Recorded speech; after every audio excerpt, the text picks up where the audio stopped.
Mesdames, messieurs, bienvenue sur ma chaîne YouTube, ici Badfish aux commandes. Nous nous retrouvons pour une vidéo de chasse sous-marine qui sort le dimanche 16 avril.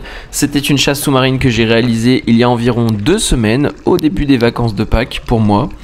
Et c'est une chasse qui a été assez poissonneuse. Comme vous pouvez le voir, je commence une première apnée, mais je suis loin du spot pour lequel je dois chasser. Je vais encore nager au moins 500 mètres. Et sur le chemin, vous pouvez voir que je rencontre une eau cristalline et des fonds marins magnifiques. Allez, on rentre tout de suite dans le vif du sujet. En ce moment, c'est la période des grosses orphies dans les Caraïbes. Et regardez-moi ce monstre. Celle-ci est bien plus que maîtrée là. On la voit resplendissante parmi les rayons du soleil et je peux vous dire que je vais réussir à m'approcher de manière vraiment subtile et intéressante parce que c'est un poisson qui est énorme, qui normalement aurait dû partir et j'ai été vraiment à bout portant. Regardez-moi ce poisson, en plus elle est de 3/4 comme ça derrière. La situation est parfaite, je n'ai plus qu'à tirer et je vais faire ce shoot magnifique, juste pile poil visé en dessous comme il faut. Et le poisson va pouvoir partir. En même temps, je vais lui faire un petit signe de salut. Hop là, parce que voilà, je rage pas du tout quand je chasse. Bon, ma déchatte sur ce moment-là va se retransformer en chatte du turfu parce que je suis du bord et je croise un poisson baliste. Poisson baliste qui est assez rare à croiser du bord, tout simplement parce que ben voilà, au bord c'est bien plus chassé qu'au large, même si on peut avoir les mêmes profondeurs. Ici on a du 8-10 mètres, peut-être même du 12, hein, je ne sais plus exactement. En tout cas, je le repère, je savais pas du tout qu'il était au fond.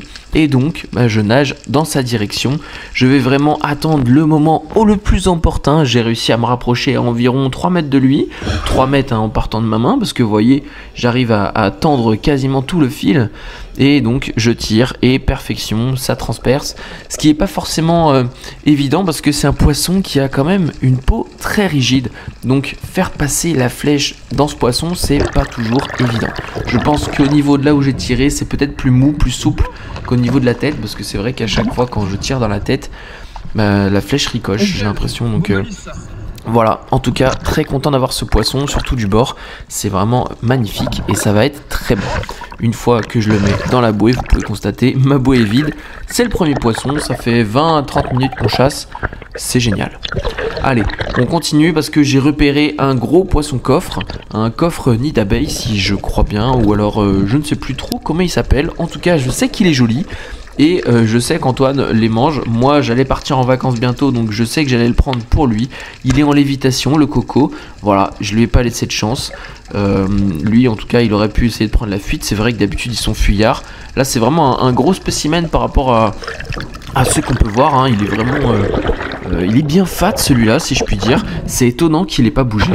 Bon, en tout cas voilà, j'ai un poisson de plus et c'est super parce qu'en moins de 5 minutes là j'en ai eu 2 beaux spécimens, sachant que j'ai loupé leur fille. Si je l'avais eu en plus ça aurait été vraiment terrible. Pour le tuer, je passe le couteau en dessous pour essayer d'atteindre le cerveau et par-dessus pour le réatteindre. Comme vous voyez avec le sang, voilà, mission réussie pour ne pas le faire souffrir davantage.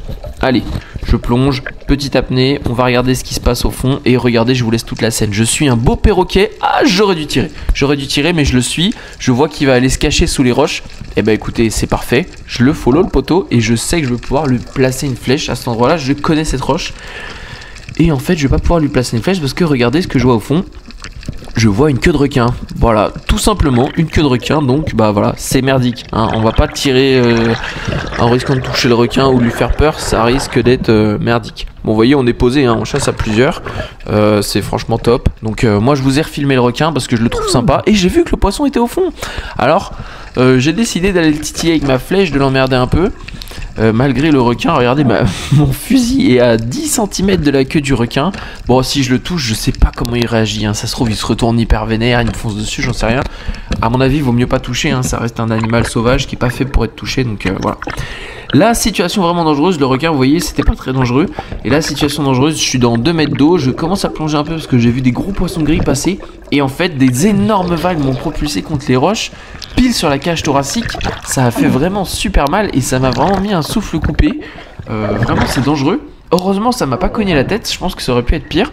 Et vous voyez, je me retrouve dans des remous qui sont quand même costauds quoi. Je sais pas ce qui s'est passé, d'un coup on n'avait pas spécialement de vagues, l'eau était hyper cristalline tout ça. D'un coup la mer s'est levée, une mer du vent je pense hein, avec le vent. Et les vagues ont été vraiment puissantes, m'ont poussé ma bouée. Du coup mon fil de bouée se retrouve coincé, et là c'est un enfer, il se retrouve coincé dans des roches apparentes. Donc je suis obligé d'attendre qu'il y ait une vague, et s'il n'y en a plus, je suis dans la merde. Et heureusement, une vague est arrivée là, et à ce moment-là, j'ai réussi à tirer le fil parce qu'il s'est remis à flotter. J'ai vraiment eu de la chance. Et donc, quand j'ai vu cette situation m'arriver et que j'avais mal comme ça, j'ai eu mal encore pendant plusieurs jours après, même si le choc paraît pas énorme. Du coup, j'ai commencé à prendre la fuite de cette zone.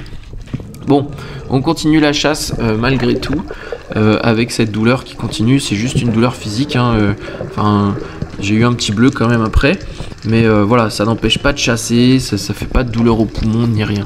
Donc je fais une apnée là, et en fait je vois rien, hein, donc je continue mon apnée, je cherche tout simplement, et tiens, qu'est-ce que je vois ici? Un gros squale, tout simplement, un gros requin dormeur. On voit son œil, c'est vraiment sympa comme créature. Je vous montre ça assez longtemps, hein, encore 20 secondes je pense. Mais moi je kiffe vraiment ça, je sais pas vous, n'hésitez pas à me dire en commentaire si vous aimez bien voir les requins. Moi depuis tout petit j'ai toujours été passionné par les requins. Je me rappelle quand j'étais en primaire, CM1, CM2, j'avais un livre sur les requins, j'avais tout appris par cœur. Leur biotope, tout ça, il y avait même, je me rappelle, des petites étoiles pour dire danger au niveau de l'homme ou pas, tout ça, en fonction. Je me rappelle que requin-tigre, c'était abusé. Donc le jour où je croise un requin-tigre, je pense que je serais moins serein, en tout cas, voilà. Donc je crois que c'est un requin dormeur, celui-là. J'avoue que les connaissances que j'avais, je les ai un peu oubliées. Je pense pas que ce soit un requin-citron. Et là, on voit bien ses nageoires, donc ouais, faudra que je regarde en précision. En tout cas, bien sympa d'avoir ce petit spectacle. Je continue ma chasse, donc en profondeur là, c'est un peu plus profond que tout à l'heure. Tout à l'heure quand on avait le requin on était à 8 mètres tout pile. Là on voit un peu moins le fond déjà, donc je plonge et je ne vois pour l'instant rien passer. Donc voilà, hein, c'est le principe de la chasse sous-marine, c'est que on n'a rien repéré forcément, on plonge et au fur et à mesure on va voir ce qu'il y a. Et là je repère un perroquet. Donc vous voyez, j'étais à peu près à 7 mètres de fond finalement, c'est pas très profond. Et je repère un perroquet qui se penche bien caché. Donc hop, parfait, je tire, j'essaye de le stone shot. Malheureusement ça passe pas. Ces poissons là, faut toujours faire attention parce qu'ils ont des pics là sur le dos, c'est pas très agréable, ça traverse le gant. Je vous avoue que c'est pas génial, faut pas se faire piquer. Et puis je vois que j'ai le fil de mon fusil qui se coince, franchement, c'est relou. Allez, donc le perroquet c'est terminé, je change et je refais une apnée. C'est parti dans ce coin là, ça m'a porté chance à l'instant, je viens d'avoir un petit perroquet, donc voilà. Là je vois des petits snappers grillés, bon j'ai pas reconnu quelle espèce c'était, donc j'ai pas tenté un tir. Je continue, là on est sur un fond un petit peu plus agréable à regarder, c'est un peu plus bleu, c'est joli, hein. Et je vois un thasard qui passe, magnifique, un joli petit thasard. Donc ça c'est un thasard franc, c'est pas une espèce qui devient énorme, la taille moyenne c'est 40 cm, celui-ci sera mesuré à 50, et c'est mon premier thasard mesdames messieurs. Malheureusement ma caméra s'est coupée, mais je vous le remontre, celui-là faisait à peu près 50 cm. On dirait pas qu'il est très grand hein, à la caméra, mais mes mains sont vraiment très larges, je fais 1m90 quasiment, donc franchement... voilà, c'est sûr que sur la vidéo il paraît pas énorme, mais il dépassait le kilo. On l'a mangé à deux avec ma copine, donc c'était un régal. Et comme je vous dis, mes mains sont larges, tout ça, donc vous pouvez me faire confiance sur la taille. Si vous voulez, je pourrais vous le mesurer un de ces quatre. Mais bon, j'avais pas de mètre à disposition. Et puis c'est vrai que moi j'aime bien mettre juste les vidéos. Je suis pas là pour prouver quoi que ce soit ou quoi. Prouver la taille du poisson, voilà, c'est pas une compétition. Ce qu'il faut juste, c'est chasser un poisson voilà, qui fait la taille légale. Hein. Ce poisson, il fait maximum 90 cm, 1 mètre. C'est vrai que ça peut devenir énorme, mais voilà, la taille moyenne, c'est 40 cm. N'hésitez pas à aller chercher le thasard franc sur Internet. En tout cas, c'est un poisson qui est très joli et qui est très fin à préparer. C'est très agréable. On continue dans mon blabla après tout ça. Comme vous pouvez le voir, j'ai raté un pagre jaune à l'instant. Et on se retrouve, voilà, il y a encore une raie léopard. J'en vois à chaque plongée quasiment. C'est toujours un spectacle grandiose, comme les requins. J'aime bien leur faire coucou, je trouve ça joli. Bon, là, je montre quelque chose. Donc on va le suivre hein, ensemble. Je me rappelle plus exactement de ce que c'est. Ah oui, c'est vrai. C'est un énorme barracuda. Énorme barracuda qui est attiré très clairement par la chair fraîche. Lui, il est là pour bouffer ce qu'on pêche, tout simplement. On est plusieurs à pêcher et il rôde derrière nous. On l'a vu à plusieurs reprises, on s'est recroisé avec les gars. Et à chaque fois, on s'est dit, putain, il y a le barracuda qui me suit là, c'est casse-pied. Donc j'ai commencé à le follow, mais il est un peu craintif lui quand même. D'habitude, dans les Caraïbes, ils sont moins craintifs que ça, ils restent plus proches. Et lui, quand je l'ai suivi là, il faisait beaucoup moins le malin, ce petit frérot. En tout cas, c'est la période des calamars. Ça fait longtemps que c'est la période des calamars déjà. Et Antoine, mon poteau, lui, il en a déjà pêché 2. Donc franchement, GG à lui. Et il m'a dit qu'il y avait un énorme banc avec beaucoup de spécimens. Et effectivement, je l'ai trouvé. Donc très sympa comme spectacle. Par contre, c'est vrai que le banc, plus ils sont nombreux, plus c'est casse-pied. Parce que, bah voilà, il y en a un qui prend la fuite. Tous les autres se disent, ah, il y a un problème. Bon, là, il y en a un qui s'est esselé. Pas de bol, le frérot. Je vais pouvoir tenter le tir. Mais c'est quand même de loin. Et j'ai complètement loupé. Donc voilà. Ça a craché de l'encre, et l'encre je l'ai retrouvée plus tard, genre 15 minutes après dans l'eau, plus loin, et regardez, pouf, c'est magnifique. Je sais pas si ça vous rappelle quelque chose, je sais pas moi, si vous avez déjà mis de l'encre dans votre bain par exemple, un truc du genre, quand vous étiez petit. Enfin ouais, non, c'est un peu chelou ça, bref. En tout cas, voilà, bien sympa, mais j'ai pas eu de calamar, c'est dommage parce que c'est vraiment ce que je préfère. Là, j'ai repéré un énorme coquillage au fond, un énorme burgo, donc je suis trop content. Et en fait, bah non, il est vide. Donc vraiment pas de bol, parce que j'ai déjà eu un burgo comme ça, c'est une sorte de bulot qui faisait 450 grammes. C'est incroyable. À cuisiner, c'est pas évident, mais quand vous le faites bien, c'est incroyable. C'est délicieux, et moi, je suis vraiment fan de tout ce qui est bulot, burgo, tout ça. C'est vraiment l'un de mes trucs préférés à la base. C'est dommage, j'en trouve vraiment pas beaucoup ici. C'est vraiment le truc qui pêche par rapport à la France ou d'autres zones comme la Norvège. Je sais qu'ils ont des tourteaux, des coquilles Saint-Jacques, des trucs incroyables. Ici, c'est vrai qu'on a plein de poissons variés, mais on n'a pas tout ce genre de crustacés, de coquillages. À part la langouste, évidemment. Bon, ça, c'est un truc exceptionnel. Mais je manque un peu de diversité niveau coquillage, c'est vrai. En tout cas, là, je vous montre ici, on voit plein de poissons et on voit un joli mérou grand gueule que je tire. Voilà, j'ai bien placé ma flèche, mais il s'est décroché. Donc, bon, bah, je l'abandonne.